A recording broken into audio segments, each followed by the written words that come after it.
अस्सलाम वालेकुम क्लास। उम्मीद है पिछला टॉपिक आप लोगों को समझ में आ गया होगा, जिसमें हम लोगों ने सीखा था कि वर्क डन कैसे कैलकुलेट किया जा सकता है जब आप कांस्टेंट फोर्स अप्लाई करते हैं। वर्क डन की डायमेंशंस और यूनिट्स हम लोगों ने डिराइव किए थे। ऑल्सो वी डिस्कस्ड कि वर्क डन नेगेटिव कब आता है, पॉजिटिव कब आता है और वो क्या कंडीशन है जिन पर वर्क डन जीरो हो जाता है। आज का लेक्चर शुरू करने से पहले मैं आपको बता दूं कि हमारे पास वर्क डन का जो फार्मूला था W is equal to FD cos theta, जो हम लोगों ने कल डिराइव किया।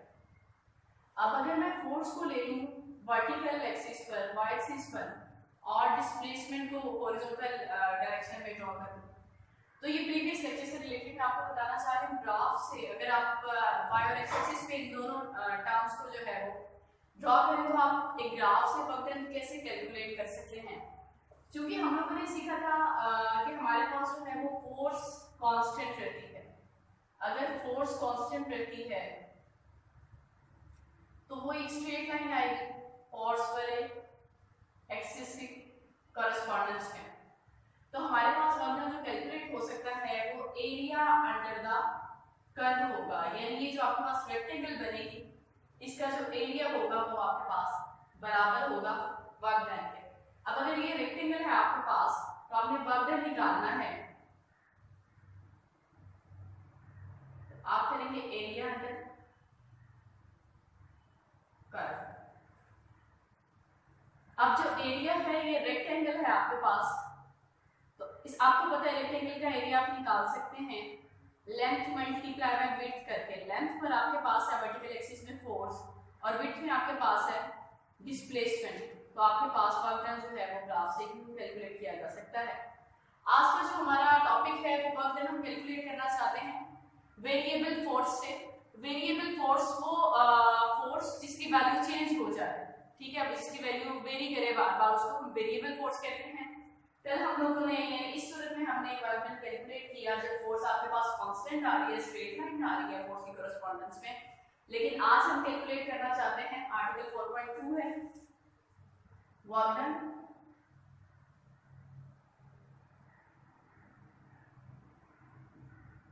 Bye a variable force.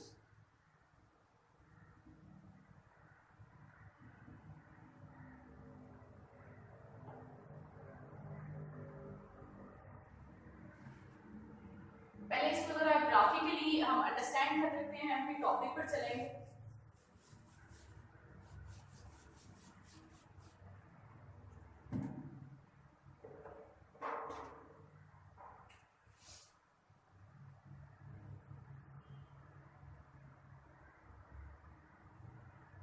Force constant है इस सिनेरियो में हमारे पास, लेकिन अगर फोर्स कांस्टेंट ना हो बच्चों तो फिर हमारे पास वर्क डन कैसे कैलकुलेट किया जा सकता है।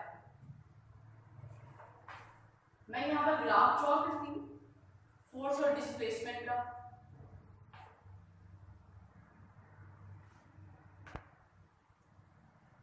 फोर्स हमारे पास वाई एक्सिस के अलोंग है, डिस्प्लेसमेंट एक्स एक्सिस के अलोंग है। अब सपोज करें कि आपके पास पहले जो फोर्स थी वो थी 4, ठीक है, फिर इसकी वैल्यू चेंज हुई 5 हो गई, फिर इसकी वैल्यू चेंज हुई ये 3 हो गई, तो आपके पास ग्राफ कुछ ही हुआ है। तो ऐसी सूरत में आप कैसे कैलकुलेट करेंगे वर्क डन? आप इसकी पार्टीशन कर लेंगे और ये वाला जो रेक्टेंगल का एरिया होगा ये area plus this area plus this area आप टोटल वर्क डन निकाल सकते हैं इसी सूरत में। लेकिन मैं बात कर रही थी यहाँ 4 थी, यहाँ 5 थी, यहाँ 3 हो गई, तो बच्चों 4 और 5 डायरेक्ट तो हम 4 से 5 तक नहीं ना जाते, बल्कि इसके दरमियान में भी डेसिमल में हमारे पास वैल्यूज होती हैं, यानी 4.1, 4.2, 4.3 इस तरह से हम प्रोसीड करते हैं। तो फिर इसका मतलब है कि ये हमारे पास वो सही वाला वर्क डन नहीं आ रहा, तो उसके लिए हमें क्या करना पड़ेगा, इसके और स्मॉल सेगमेंट्स बनाने पड़ेंगे ताकि हमारी वैल्यू में कोई अनसर्टेनिटी ना रहे, एक्यूरेसी आए हमारे रिजल्ट में। तो उसके लिए अगर मैं इस ग्राफ को रीड्रॉ करूं, ये देखिए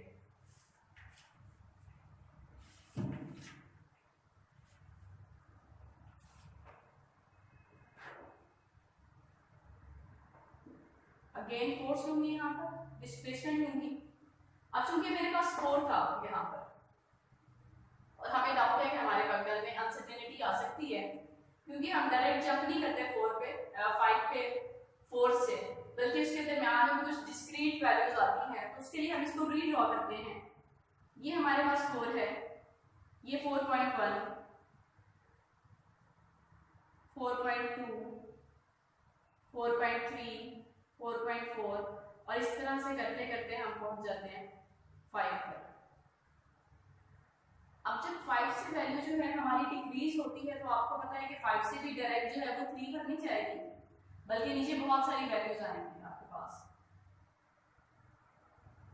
ये अगर 5 है आपके पास तो ये आएगा 5.9, 5.8, 5.7 और इस तरह से 2 भी 2 में जाएगी डिस्क्रीट वैल्यू सारी आपके पास, और आपके पास ये जो बनेगा 3, उसमें यूं आएंगे वैल्यूज।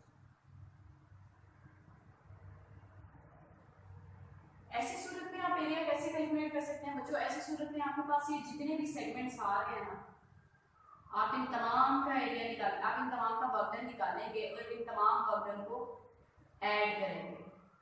लेकिन एक और अहम बात कि आपके पास तो पॉइंट्स में भी जैसे 3.1 है और 3.2 है, तो इसके दरमियान में भी तो डिस्क्रीट वैल्यूज आती हैं।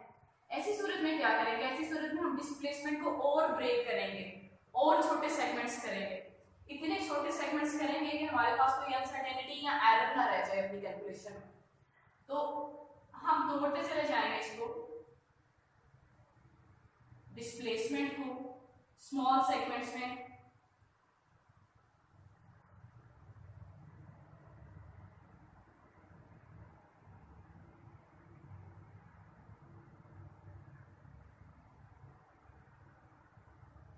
ये देखिए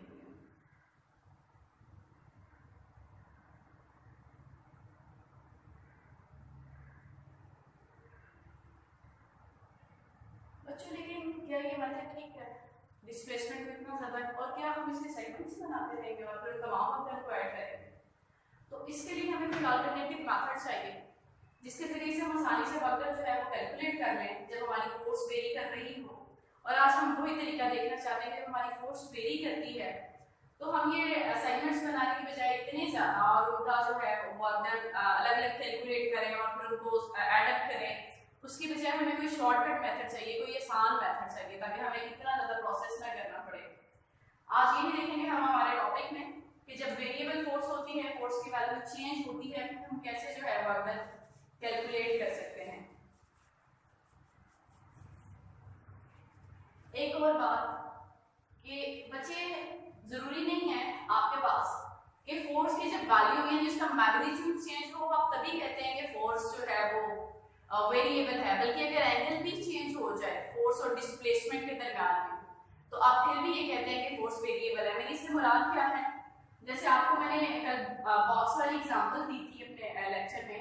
अगर आपके पास ये कोई बॉक्स है और आप इस पर फोर्स लगाते हैं इस डायरेक्शन में, हम सपोज कर लेते हैं 2 न्यूटन की फोर्स हमने लगाई है और बॉक्स जो है वो डिस्प्लेस होकर अपनी जगह से यहाँ पर आ जाएगा, तो यहाँ पे तो डिस्प्लेसमेंट इस डायरेक्शन में तो इनके दरमियान में एंगल है 0, पैरेलल है दोनों। लेकिन अगर मैं इस पर फोर्स लगा दूँ किसी और एंगल पर यानी इसी तरह से, लेकिन फोर्स लग कौन सी रही है? 2 न्यूटन ही लग रही है, उसका मैग्नीट्यूड 2 न्यूटन ही है। और हमारे पास ऐसी सूरत में मैंने आपको बताया था कि आप कैसे वर्कडन कैलकुलेट करते हैं डिस्प्लेसमेंट फॉरवर्ड डायरेक्शन में। आपको फोर्स को रिजॉल्व करना पड़ेगा इसके कंपोनेंट्स में, फोर्स के वेक्टर को। जब इसको इसके कंपोनेंट्स में रिजॉल्व करते हैं बच्चों, तब ये इसका वर्टिकल कंपोनेंट आएगा यानी कि f sin थीटा, और ये इसका हॉरिजॉन्टल कंपोनेंट होगा यानी f cos थीटा। अब ये देखें कि हमारे पास f sin थीटा जो है वर्टिकल कंपोनेंट ऑफ फोर्स, वो तो किसी काम नहीं आ रहा क्योंकि बॉक्स ऊपर मूव नहीं किया, उसकी डिस्प्लेसमेंट तो हॉरिजॉन्टल डायरेक्शन में ही है। तो हमारे पास फोर्स का कौन सा कंपोनेंट काम आ रहा है जो हॉरिजॉन्टल है? तो एंगल चेंज हुआ, फोर्स उतनी ही लग रही है 2 न्यूटन, मैग्नीट्यूड वही है, लेकिन एंगल चेंज हुआ, हॉरिजॉन्टल कंपोनेंट जो है वो इसको डिस्प्लेस करवा रहा है। तो अगर एंगल भी चेंज हो जाए फोर्स का डिस्प्लेसमेंट के साथ, फिर भी हम यही कहते हैं कि हमारी जो फोर्स है वो वेरिएबल फोर्स है, कांस्टेंट नहीं है। क्या मैं इसके कुछ एग्जांपल भी आप लोगों को दे देती हूँ वेरिएबल फोर्स की।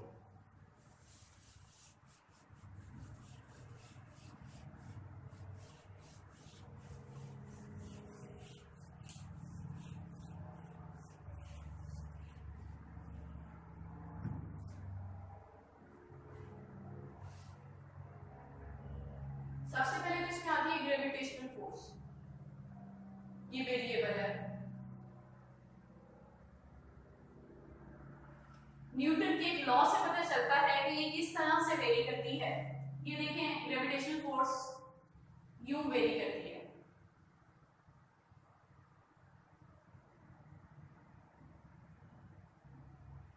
इनवर्स स्क्वायर लॉ फॉलो करती है। इनवर्स स्क्वायर लॉ से क्या मुराद है बच्चों?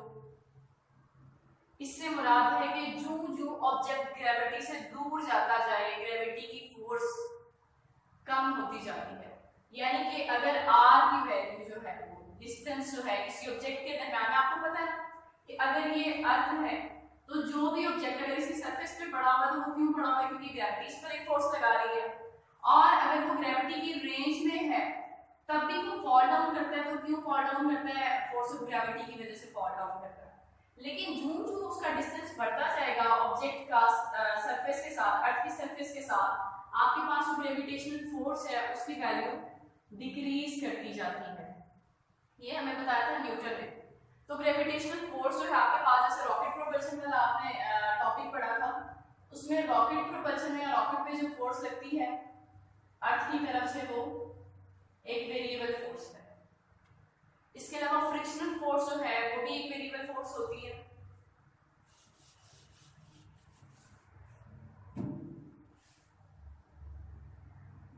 फ्रिक्शनल फोर्स,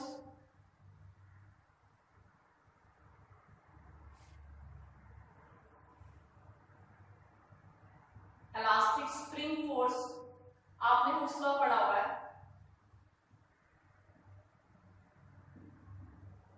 और इस फॉर्मूले से आप लोग फेमिलियर हैं कि आपके पास जो फोर्स थी वो वेरी करती थी x के साथ। जैसे जैसे स्प्रिंग स्ट्रेच होता जाएगा उसकी जो रिस्टोरिंग फोर्स है उसकी वैल्यू चेंज होती जाती है उसके डिस्टेंस के हिसाब से, उसके स्ट्रेचिंग के हिसाब से। तो ये तमाम वेरिएबल फोर्सेस की एग्जांपल है बच्चों जो आज हम लोग देख रहे हैं। और अब डिराइव करेंगे कि जब वेरिएबल फोर्स होती है तो आप कैसे वर्क डन को कैलकुलेट कर सकते हैं। क्लास हम लोग बात कर रहे थे work done by variable force की, कि जब हमारे पास फोर्स वेरिएबल हो यानी उसका एंगल चेंज हो जाए या मैग्नीट्यूड चेंज हो जाए तो ऐसी सूरत में हम वर्क डन कैसे कैलकुलेट कर सकते हैं। पहला सिनेरियो जो हमारे पास है वो ये, मैंने ग्राफ सारे बना दिए ताकि आपको नजर आए और आप कंपैरिजन कर सकें। ये वो सिनेरियो जहाँ पर आपके पास फोर्स कांस्टेंट है तो वहां पर जो आपके पास रेक्टेंगल आएगी उस रेक्टेंगल का एरिया दरअसल आपका वर्क डन होगा। अगर फोर्स का मैग्नीट्यूड चेंज हो रहा है तो आप इस तरीके से उसको कैलकुलेट कर सकते हैं कि आप डिस्प्लेसमेंट के स्मॉल स्मॉल सेगमेंट्स बना दें। लेकिन हमें पता है कि स्मॉल सेगमेंट्स में यानी पॉइंट्स के अंदर भी कुछ डिस्क्रीट वैल्यूज पड़ी होती हैं। तो हमारे पास ये ग्राफ इस तरह से आएगा, ये वेरी कर रहा है, वेरिएबल फोर्स का ग्राफ है।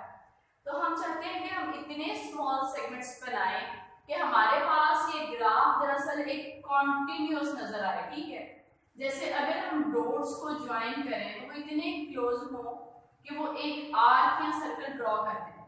तो हम इतनी थोड़ी सी भी एरर जो है या अनसर्टेनिटी छोड़ना नहीं चाहते।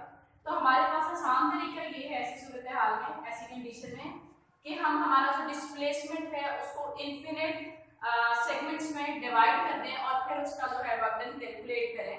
आज का जो हमारा टॉपिक है उसमें हम कंसीडर करेंगे कि हमारे पास जो कोई पार्टिकल है, हम पॉइंट ए से पॉइंट बी तक मूव करवाना चाहते हैं इस पार्टिकल को, पॉइंट बी और पॉइंट ए, और हमने वर्क डन कैलकुलेट करना है कि इस पाथ के अलोंग वर्क डन कितना हुआ। हम कैसे कैलकुलेट कर सकते हैं? हम फार्मूला दरअसल ढूंढ रहे हैं। ये देखें, अगर पहले जो फोर्स लग रही है इस पार्टिकल पर, ये आपका पार्टिकल है, मैं इसको थोड़ा डिफरेंशिएट कर देती हूँ।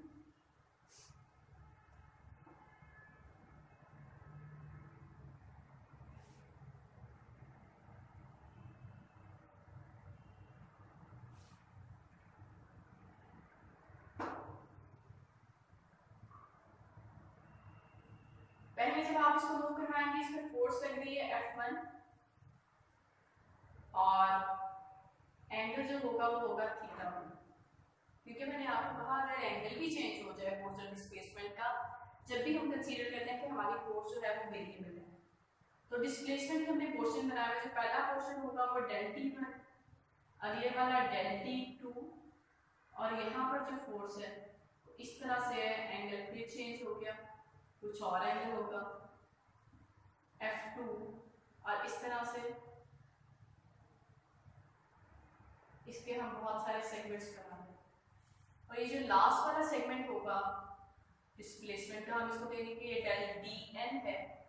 यहाँ पर जो फोर्स लग रही है वो एफ एन फोर्स है, और जो एंगल है वो थीटा एन है।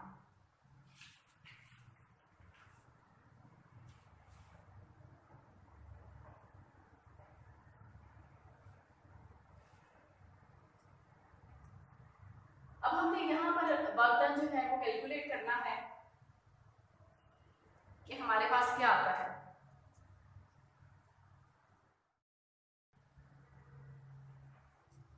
वर्क डन का हमारे पास फार्मूला है एफ डी कॉस थीटा। तो एफ डी कॉस थीटा है, चूंकि हम अलग अलग तमाम सेगमेंट्स का वर्क डन फाइंड आउट करेंगे और फिर इन तमाम वर्क डन्स को हम ऐड कर देंगे, तो हमारे पास टोटल वर्क डन निकल आएगा। अगर हम पहले सेगमेंट के लिए वर्क डन देखें तो ये हमारे पास आएगा del W1 F1 del D1 और cos थीटा 1।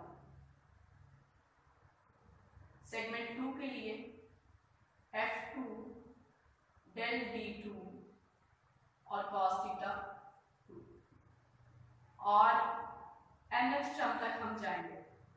हमें नहीं पता वो कौन सी टर्म है, लेकिन हम उसको कंसीडर कर लेते हैं। तो nth टर्म है हमारे पास del WN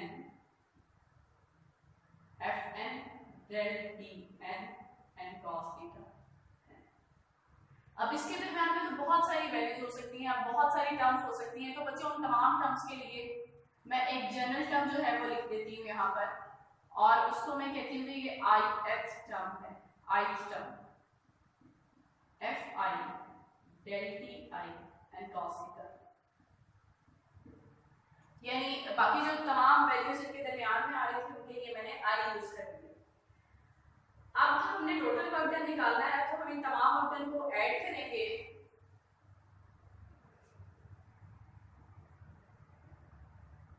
U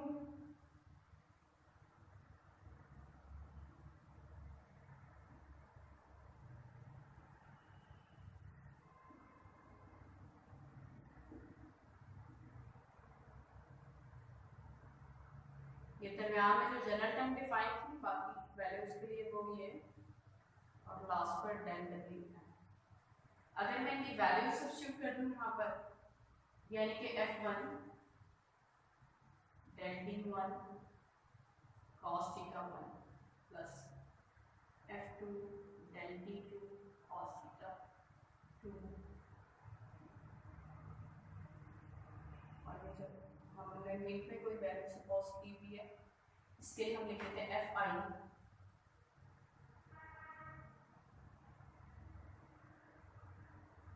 del Di and cos theta I।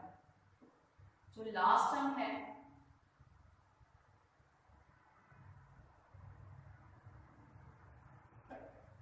वो cos थीटा है, उसको सपोज कर देते हैं। बच्चों इतनी सारी वैल्यूज की हम इस तरह से वन बाय वन लिखें और उनको ऐड करें, ये भी थोड़ा सा जो है ना वो अप्रोप्रिएट मेथड नहीं है। तो मैथ ऐसी सूरत हाल में हमें समेशन फार्मूला देता है कि जब आपके पास ज्यादा टर्म्स आ जाए और आपने उनको ऐड करना है, तो आप वहाँ पे समेशन फार्मूला यूज कर लें उन तमाम टर्म्स को ऐड करने के लिए। तो मैं इनको यूं लिखूंगी बाय यूजिंग समेशन फार्मूला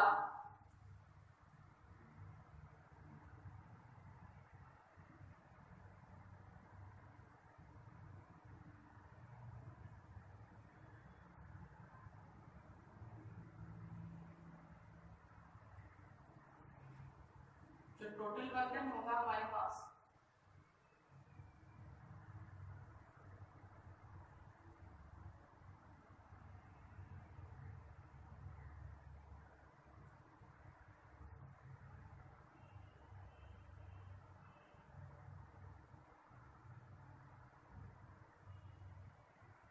और I की वैल्यू वेरी कर रही है 1 से लेके n तक। क्या मतलब है कि अगर आप I की जगह पे 1 पुट करते हैं तो आपके पास F1 D1 cos थीटा 1 बन जाएगा, और अगर आप 2 पुट कर जाएंगे जगह पर तो आपके पास सेकंड टर्म आ जाएगी, थर्ड टर्म आ जाएगी। समेशन हमें बताते हैं कि पहली वैल्यू लिखनी है plus second term plus third term, इस तरह से आपके पास। आप इसको एक्सपेंड करना चाहें तो आप इस सीरीज को एक्सपेंड भी कर सकते हैं बच्चों। और ग्राफिकली अगर हम इसको रिप्रेजेंट करना चाहें तो हम इसको ग्राफिकली भी लिख सकते हैं, बना सकते हैं, जैसे हम लोगों ने वहां पर बनाए हैं कि तमाम हमारे पास जो रेक्टेंगल्स होंगी उनका जो एरिया होगा वो टोटल वर्क डन होगा। जैसे अगर एक रेक्टेंगल हमारे पास यूं आ रही है, दूसरी यूं आ रही है,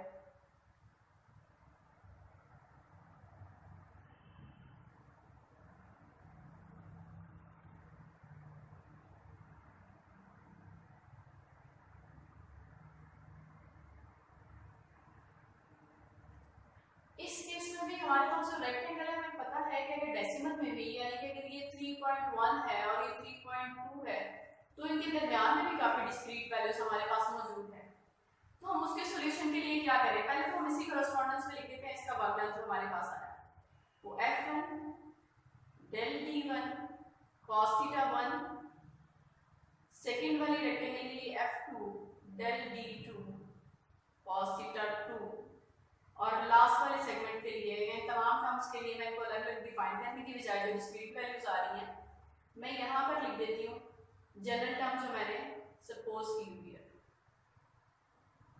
Fi del Di cos theta, और लास्ट टर्म के लिए Fn del Dn cos theta n।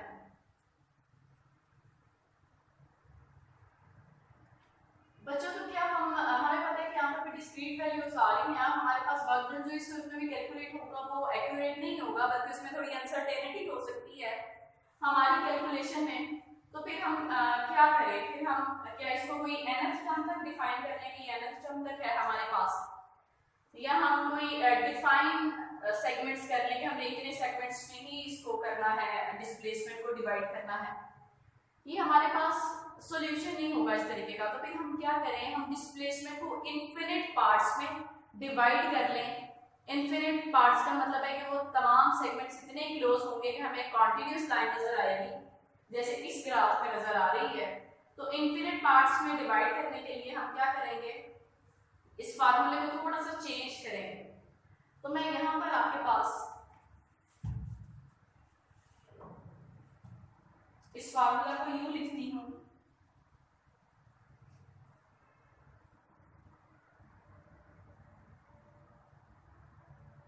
For accurate work done हमें इसको इनफिनिट पार्ट्स में डिवाइड करना पड़ेगा। तो हम लिखेंगे, लिमिट लगा देंगे कि हमारे पास जो हमारे पोर्शन आ रहे हैं डिस्प्लेसमेंट के वो बहुत स्मॉल है और इतने स्मॉल हैं कि तकरीबन they are approaching to 0। Variation जो हमारी होगी वैल्यूज की वो I to n होगी, Fi del Di and cos theta. तो बच्चों ये हमने लिमिट लगा दी है यहाँ पर कि हमारा जो डिस्प्लेसमेंट्स के सेगमेंट्स है वो इतने स्मॉल होने चाहिए, उनमें फर्क जो है वो इतने क्लोजर होने चाहिए कि आपको जो है वो कॉन्टिन्यूस लाइन नजर आए, ताकि आपके जो ग्राफ्स हैं उनमें आपको अनसर्टेनिटी नजर ना आए। क्योंकि ये देखें अगर ये आपके पास वेरिएबल फोर्स है, इस सूरत में हम देखें कि अनसर्टेनिटी कैसे होगी। अगर मैं इसको ड्रॉ करूं इसी ग्राफ को इसके ऊपर,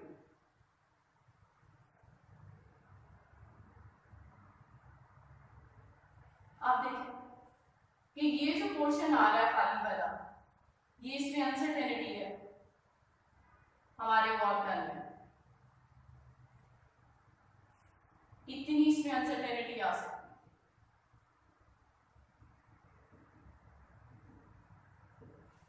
और अगर ये वाला ग्राफ मैं इसके ऊपर ड्रॉ करूं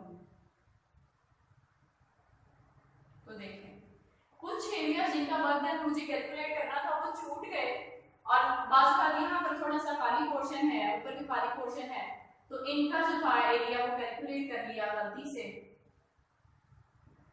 इस सूरत में। तो हमारे पास ये अनसर्टेनिटी को इसको रिड्यूस करने के लिए ग्राफिकल मेथड जो है हमारे पास ठीक नहीं है, क्योंकि ग्राफ में हमारे पास चांसेस हैं एरर की, अनसर्टेनिटी के। तो उसके लिए हम ये जनरल फार्मूला करेंगे वर्क डन निकालने के लिए जब हमारी फोर्स वेरी कर रही हो, क्योंकि ये ज़्यादा अप्रोप्रिएट मेथड है। जबकि ग्राफ में हमारे पास अनसर्टेनिटी के या वर्क डन में एरर के चांसेस जो है बच्चों वो थोड़े से ज़्यादा हैं। दैट्स व्हाई हमारा जो पाथ होता है वेरिएबल फोर्स का, हम उसको इनफिनिट पार्ट्स में डिवाइड कर लेंगे, ये ज़्यादा फिजिबल है हमारे पास।